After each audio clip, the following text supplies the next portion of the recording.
Baik, bismillahirrahmanirrahim. Assalamualaikum warahmatullahi wabarakatuh.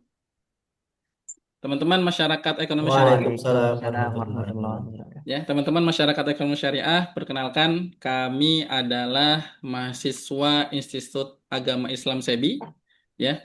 Kami akan menyampaikan hasil kajian kami, ya, terkait dengan aset kripto dalam pandangan syariah di era keuangan digital di Indonesia. Dan ini menjadi salah satu tugas mata kuliah kami di mata kuliah Isu-Isu Keuangan Syariah Kontemporer. Dan perkenalkan, kami berempat ya dari IAI SEBI. Yang pertama saya sendiri, Zarkoni Ali Ahmad, kemudian rekan kami, Saya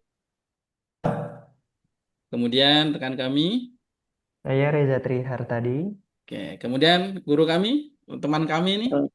Saya Jasrul. Masya Allah. Oke, kami berempat, Insya Allah akan menyampaikan pandangan kami, ya, hasil kajian kami terkait dengan aset kripto dalam pandangan syariah di era keuangan digital di Indonesia. Baik, pertama terkait dengan pendahuluan, ya, apa yang akan kita bahas pada kesempatan hari ini adalah yang pertama, di era keuangan digital yang saat ini terus berkembang sangat pesat, aset kripto telah menjadi salah satu topik paling kontroversial sekaligus paling banyak dibicarakan, tidak hanya di kalangan investor dan ekonom, tetapi juga di antara para ulama dan akademisi keuangan syariah. Kemunculan Bitcoin pada tahun 2009 membuka babak baru dalam sejarah keuangan global, di mana konsep uang dan aset mulai melampaui batas fisik dan institusional yang selama ini kita kenal. Dan secara kondisinya, Bitcoin ini lahir tahun 2009, bahkan sampai dengan saat ini ada 20.000 lebih jenis kripto yang ada di dunia. Dan juga dari sisi market capital secara global, ini sudah menyentuh angka 2 triliun dolar Amerika. Gitu ya. Artinya menjadi hal yang gitu luar biasa perkembangannya dari tahun 2009 sampai dengan saat ini. Nah, apa yang akan kita bahas pada kesempatan hari ini? Yaitu yang pertama, terkait dengan eh, apa namanya rumusan masalah yang akan kita bahas pada kesempatan hari ini. Yang pertama adalah apakah aset kripto ini memenuhi syarat sebagai harta atau mal dalam Islam, ditinjau dari berbagai aspek ya, terutama dari aspek fikih muamalah dan juga konsep kepemilikan. Kemudian yang kedua adalah bagaimana fatwa-fatwa yang ada bisa memberikan panduan bagi umat muslim, gitu ya. Ini akan kita analisis dari fatwa MUI, NU dan juga Muhammadiyah terkait dengan permasalahan muamalah dengan cryptocurrency yang ada di Indonesia. Oke, selanjutnya terkait dengan sejarah dan lain sebagainya, ini akan disampaikan oleh rekan kami kepada Ustaz Jasrul, dipersilahkan.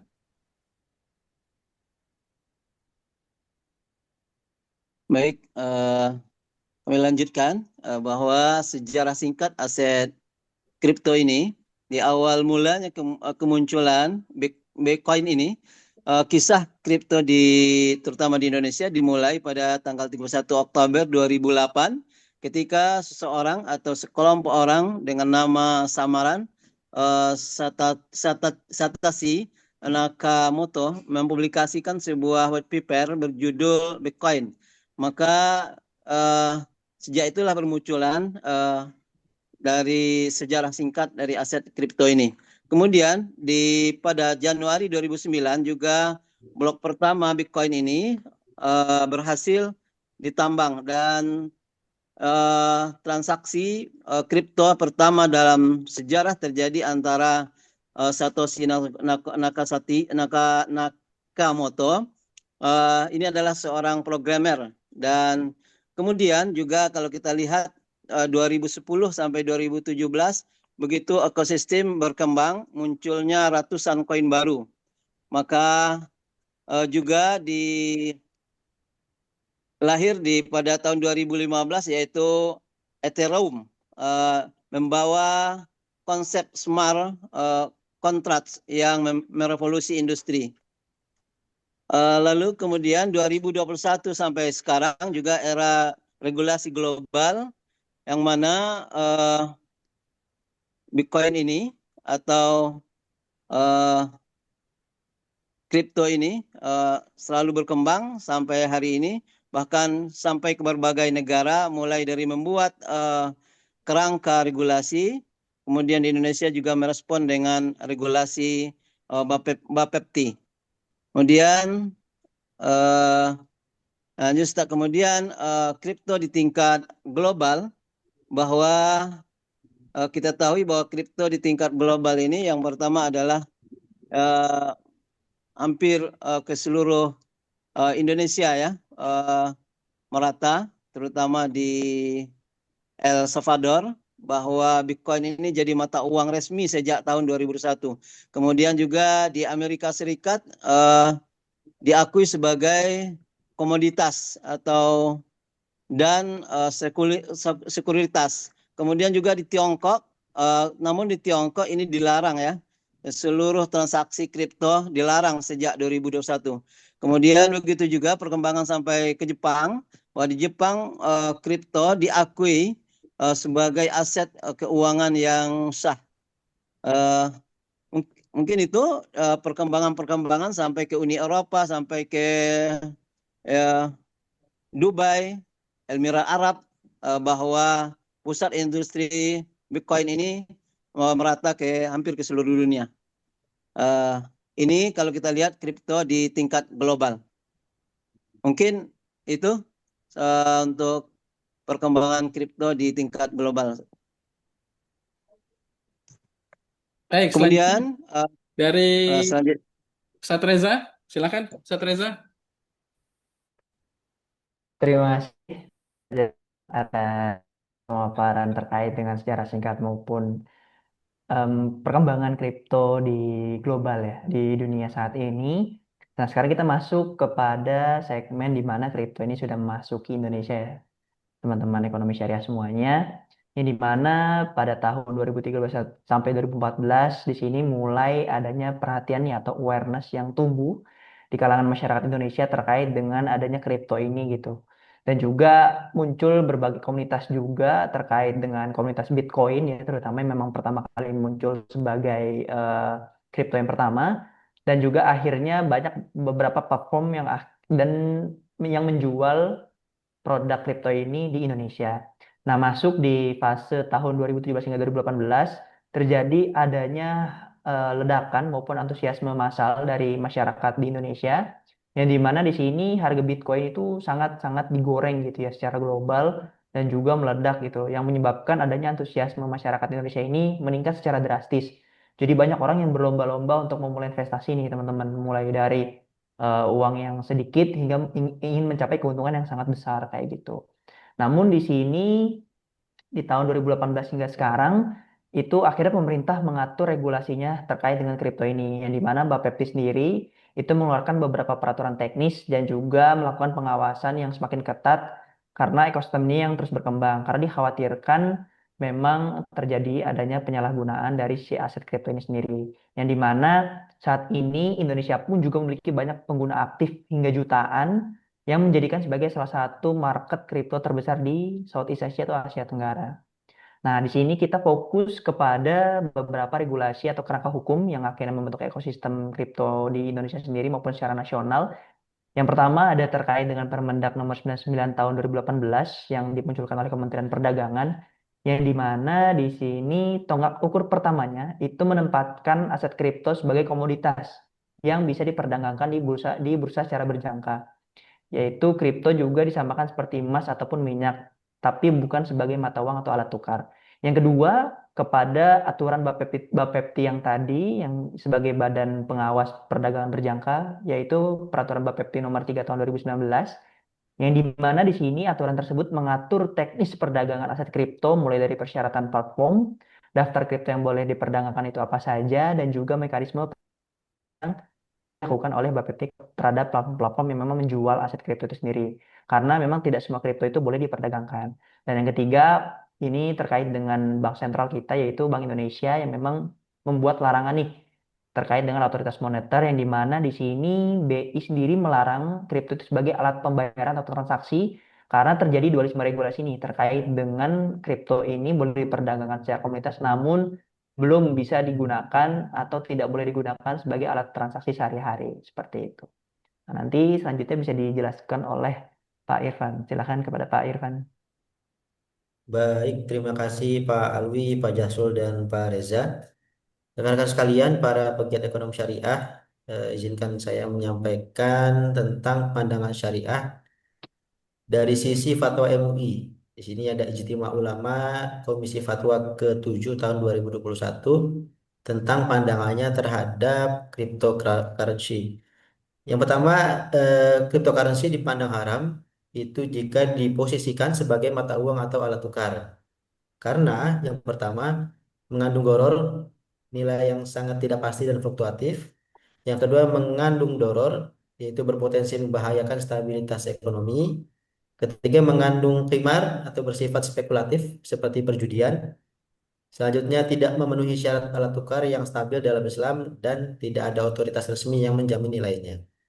Selanjutnya, selain diharamkan, juga ada fatwa yang membolehkan cryptocurrency jika diposisikan sebagai komoditas atau aset investasi. Karena yang pertama ada manfaat nyata, bukan sekedar spekulasi semata. Yang kedua ada kepastian kepemilikan yang jelas, tidak digunakan untuk transaksi yang dilarang syariah. Lalu negara memberikan perlindungan hukum, ya tadi ada hukum yang memadai yang memberikan keterangan tentang cryptocurrency, dan selanjutnya nilainya merujuk pada aset real seperti emas atau mata uang resmi. Nah, selain pandangan ataupun fatwa dari MUI, ada juga pandangan dari ormas Islam. Di sini yang kami jadikan rujukan dua ormas Islam terbesar di Indonesia. Yang pertama Nahdlatul Ulama dan Muhammadiyah.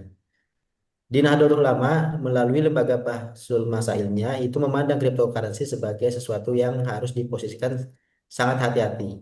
Kenapa? Karena kripto tidak memiliki wujud fisik, ain atau zatnya yang konkret.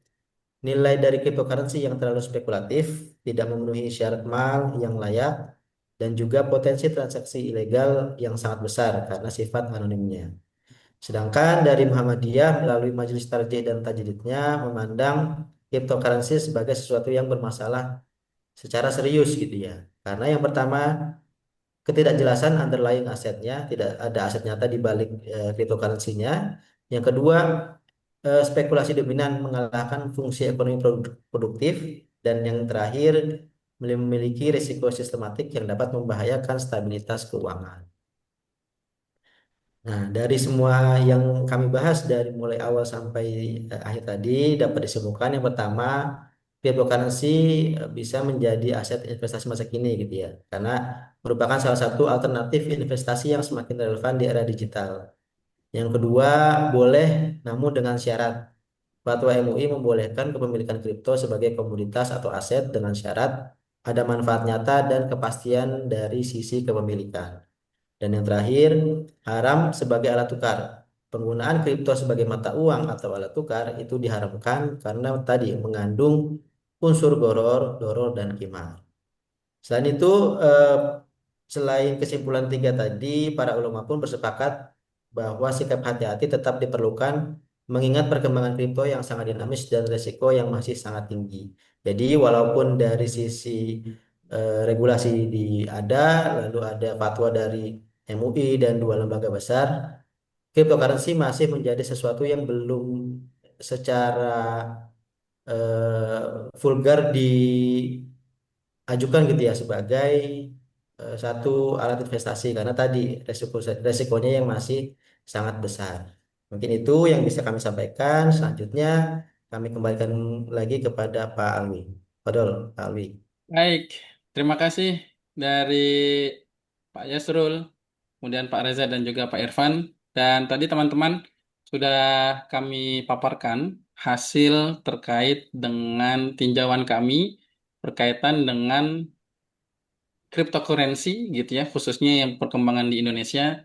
Hasilnya adalah bahwa secara kondisi syariah itu sendiri memang tadi ya sudah disampaikan ya berkaitan dengan simpulan bahwa ini secara kondisi sebagai investasi ini dibolehkan.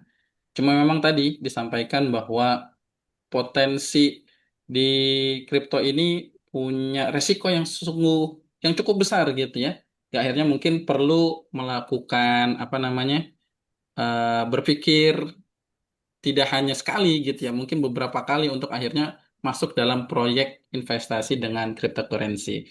Nah, mudah-mudahan dengan apa yang kami sajikan dan apa yang kami tampilkan pada kesempatan hari ini bisa menjadi salah satu opsi nih dan juga menjadi salah satu pandangan bagi teman-teman ataupun sahabat ekonomi syariah untuk bisa lebih bijak dalam rangka berinvestasi, khususnya dalam berinvestasi di ruang cryptocurrency. Mudah-mudahan apa yang kita sajikan bisa bermanfaat. Kita bertemu di lain Amin. kesempatan. Terima kasih atas perhatiannya. Kurang lebihnya kami mohon maaf. Billahi taufiq wal hidayah. Assalamualaikum warahmatullahi wabarakatuh. Waalaikumsalam Waalaikumsalam warahmatullahi warahmatullahi wabarakatuh. wabarakatuh.